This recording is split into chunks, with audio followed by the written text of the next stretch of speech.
Hello friends, welcome or welcome back to my channel. My name is Danny and today we're going to go through my September TBR. I really enjoyed how I did my TBR in the month of August, and so I'm going to continue along that vein in this month. If you weren't here, typically what I do for my TBRs is I give you guys 10 books that I plan on reading, because that's about my average number of books that I read per month.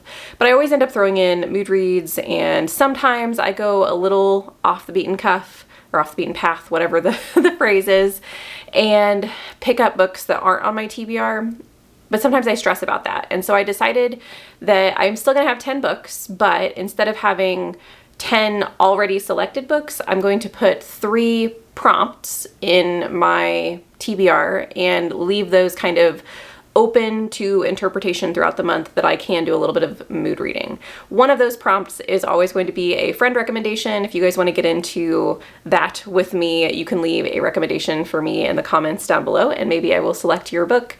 For right now, what I've been doing with those is I just have a little jar of all of the books that I have collected, and when I have a moment throughout the month to mood read, I will go to the jar and kind of pick out a couple and see which ones are available right now. Because if I have to hold or I have to put a hold in for a book that's, you know, months out, obviously I can't read it that month. But it doesn't mean I don't put it on hold. I am kind of searching for the books that are readily available so I can jump right into them. So they've been very helpful so far, and I kind of like it. I like having a jar that I don't really have to think about what books I want to read. You guys do that for me. So that part's been very fun. So today we're going to do 7 books that I am going to be reading in the month of September, and then I will give you 3 prompts, one of them being friend recommendation, and then the other 2 are new prompts this month. We will start my TBR with the buddy reads that I have this month, and this first one I'm very, very excited because it's been a long time coming for me to reread this book, and it's perfect timing because this book has a sequel that is coming out in November, I believe, and that's The Will of the Many. This was my favorite book in 2023, and I haven't reread it since then, so I'm a little hazy on the details. I remember loving it. I remember what happens at the end, which was one of my favorite parts. And Margaret from The Word Nerd was actually talking about how she needs to read this book prior to the sequel coming out in November, and I was like, I mean, do you want a buddy read? Because I would love to reread it with you reading it for the first time. I'm very excited, but I'm also a little nervous because this is a physical read for me. I don't know if there is an audiobook for The Will of the Many, and I don't know that I would want it anyway. I enjoyed my physical reading experience when I read it the first time, but it's a very chunky book, and I remember the writing in this is like little tiny text. And so it just feels like it takes forever as you're reading this, but I'm very excited to get into it again and see if my thoughts are the same and prepare for reading the sequel in November. I've already put the book up, but I forgot to tell you guys what The Will of the Many is about. If you guys haven't read The Will of the Many or heard of The Will of the Many, you are following a main character who is an orphan at the very beginning of the book, and he is hiding for reasons that I don't know if you know why at the beginning. He's hiding in a world, a kingdom that has conquered many kingdoms, and they have a magic system based on will. And it is a hierarchical system, which is why the series is called Hierarchy. You have people at the top who are taking power from their underlings and everyone down below them. So it's essentially a pyramid scheme just for power. And all of the people in the kingdom have to submit their will to the kingdom at a certain age. Our main character, who we are following, is at that age that he should have to sacrifice his will, but because of circumstances, he ends up kind of getting around that. There is a magical school involved. There's lots of politics. I had a lot of fun with this. The kingdom dynamics are very vast, and yeah, I'm really excited to get into it and see if I have the same thoughts. The next buddy read I have is with Kirsten from Reading Nymph, and that will be the second book in the Winnowing Flame series, Bitter Twins. This one is still a reread for me, and I believe it is the first time that Kirsten will be reading this, so that'll be exciting to see what she thinks of the second book in the series. I haven't decided whether or not I'm going to have this be a physical read, because this is a pretty chunky book as well. The first one, Ninth Reign, I did read physically when Kirsten and I read the first book together, and I'm debating on whether or not I want to read this one physically or if I want to read it on audio, somewhat because I do have The Will of the Many, which I know is going to be a physical read, and physical reads are I love them, but I don't have as much time for them as I used to. I have to be very intentional about how many pages I read, and having the time to sit down and read 40, 50 pages a night is a lot. And so I don't know, we'll see. I do know that there are audiobooks for this, and I've heard that they're decent, so I might give them a try. This is the second book in the Winnowing Flame series, so I can't really tell you what it is about, but Ninth Reign is the first book in the series, and Ninth Reign is following three characters. You have an Eoboran, a human, and a Fell Witch, and all of them are in a kingdom that some really bad, or not even a kingdom, a world where some bad signs are happening that indicate some history that the world has had is going to repeat itself. And the way that they have fought this bad thing that is going to happen in the past has always been using Eoboran warriors. Eoborans are immortal beings. Well, not really. They just live very, very long lives. And so they have held the history behind how to defeat this thing that is coming. However, the Eoborans have died out, or are dying out. They became sick for reasons I won't tell you, and a lot of their race is now gone. And so that history and the fact that we don't have the Eoboran warriors anymore is very, it's a tedious place for the world to be without their protectors. There's a lot of world dynamics within the story between all the races of people, how they treat the Fell Witches, which are witches that can essentially touch people, pull the life out of people, and use it for fire power. I just absolutely love the characters in the story. I love the creativeness of what Jen Williams did with the entity and like what's happening within the world. It's a lot of fun. So I'm excited to continue on. I will say that this book was my least favorite of the two. I still think it was good, but I do think it dragged on a little bit for me. And I haven't read the third book yet, so I don't know if this has middle book syndrome, but that's kind of what it felt like to me.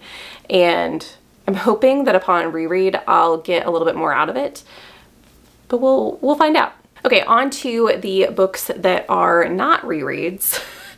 I have one book that I'm very, very excited about. It is one of my most anticipated books of the year, and that is The Society of Unknowable Objects by Gareth Brown. So Gareth Brown wrote The Book of Doors, and that was one of my favorite books of last year. It was number 2. It got beat out just barely at the very end of the year by Wind and Truth by Brandon Sanderson, but I absolutely loved Gareth Brown's writing. It reminded me a little bit of Addie LaRue. Anyway, this isn't about The Book of Doors. This is about the Society of Unknowable Objects. This is a fantasy mystery, which is one of the reasons that I am drawn to it, other than the fact that I just have really liked the author in the past. I did pre-order this, and I also got an ARC on NetGalley for this book.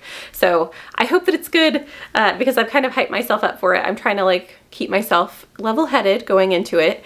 I do think this will probably be a physical read for me. I read The Book of Doors via audio, but because I got an ARC of this book, I do want to read it sooner rather than later. And if I wait for an audiobook, it's like several months wait. So we'll see. But yeah, for right now, I'm thinking it's going to be a physical read, which I'm racking up the physical reads this month, guys. The synopsis to this says, the world of unknowable objects, magical items that most people have no idea possess powers, has been quiet for decades. But the 3 current members of the secret society have remained watchful, meeting every 6 months in the basement of a bookshop in London. They are pledged to protect their archive of magical hidden items away, safe from the outside world, and the world safe from them.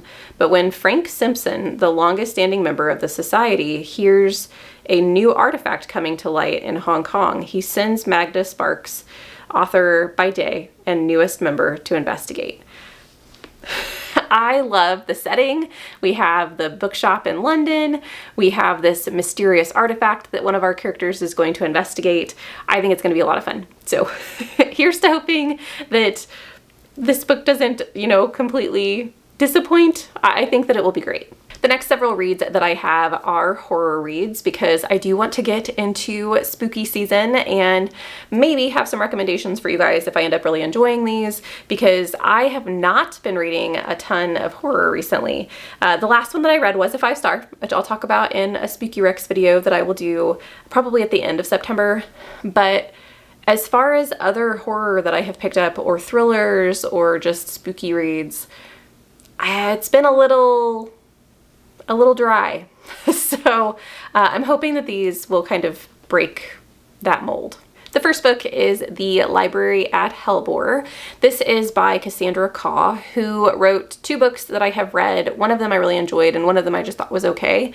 And I'm interested to see, if this book will sway me one way or the other on whether or not I'm going to continue to seek out this author. One of the books that I really enjoyed was The Dead Take the A Train, which was co-written with Richard Kadrey, and I've really liked another book by Richard Kadrey, The Pale House Devils. And so I don't know if the writing style, the type of humor, and some of the things that happened in The Dead Take the A Train would be attributed more to Richard Kadrey or to Cassandra Khaw, if it was, a joint effort. And then I also read The Salt Grows Heavy. I'll put a picture of it up so you guys know what book I'm talking about. I think it's The Salt Grows Heavy. And it was fine. I feel like this book was hurt more by it being a short story or a novella as opposed to longer format, because it kind of left me wanting. And so I'm intrigued with The Library at Hellbore. This is a magical school setting, dark academia, so that makes me a little nervous because that is very, very hit or miss for me. But it has monsters, and I don't know. I've been in a monstery mood as far as like things that I'm looking forward to reading. So this one, you have a magical school that is literally for the apocalyptic like creatures. We have Ragnarok, we have an Antichrist, we have all these creatures who their original intention or like their original build is meant to destroy, and they have this magical school that they can go through, and at the end I think they're supposed to be normal. But there is a little bit of a nefarious thing going on at the school. I think the school is inevitably trying to kill them, and they have to figure out what to do about that scenario. And I don't know, I just think it sounds fun. So I have high hopes for this one. I'm really hoping that it works for me, and we'll see. Next we have One Yellow Eye. This is a zombie story, and it's one that I don't think is highly original, but I am interested to see how it goes about, because it sounds like this story could be very sweet and like not scary for spooky season, but then it also sounds like it has kind of a dark edge to it that I want to know where that goes. So we have our main character is a microbiologist, and she has always been very secluded from people, not really wanting to have any relationships, and she meets her husband, who is very much a cheerleader for her, and falls in love. Well, her city, I can't remember which city it is, it's a pretty big city, I don't know if it was New York, but there ends up being an epidemic where people turn into zombies, and the government comes in and rounds everyone up who is infected and disposes of them. Well, her husband ends up being one of the infected ones, but she is able to shield him from this government takeover. And she uses the resources that she has at the hospital that she works at to protect him and try and treat him. Well, it also goes down kind of a dark path because she spends her night and days trying to cure him. And so that's where I think the darkness might come into play. It said something in the synopsis about her being obsessed with this mission of saving him. And so I don't know if we go that path or if we go the happy path. The cover of this book makes me feel like it's the darker of the two paths, but I'm excited to find out. Next we have Blood on Her Tongue, which is a Johanna Van Veen, which is the same author as My Darling Dreadful Thing, which I absolutely loved. And so I had to read this one.